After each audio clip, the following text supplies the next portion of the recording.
Ok, donc là ils se réorganisent, ils récupèrent tout le réseau de tranchées et ils se préparent à une contre-attaque.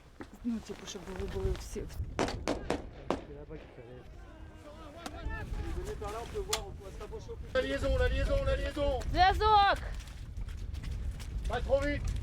Le point clé pour nous, c'est surtout d'enseigner à la troupe partenaire la manière de manœuvrer, de se mettre en place, d'aborder l'objectif afin d'éviter les tirs fratricides. Ça, c'est vraiment le point clé, surtout sur un terrain complexe comme ici, avec un réseau de tranchées qui part dans plusieurs directions.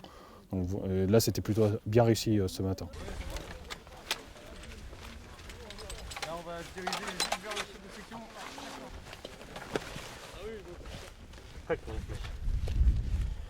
Pour une section, donc environ 30 Ukrainiens, j'ai un Français qui est avec eux.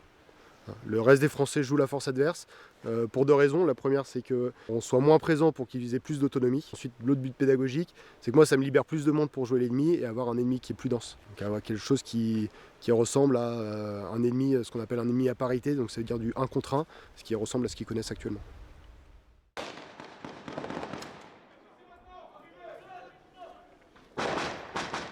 On a mis fin à cette contre-offensive ennemie. Maintenant, il va falloir récupérer chaque morceau de territoire perdu et ça va devoir se faire vraiment maison par maison et s'assurer qu'une fois que le village est pris dans sa globalité, on n'ait pas laissé un ennemi derrière.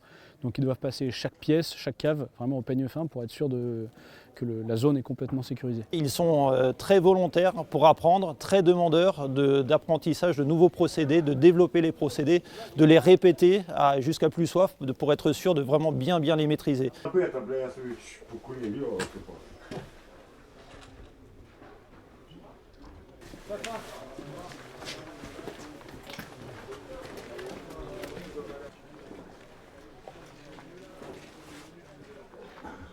Моя пробіжечка, не погано.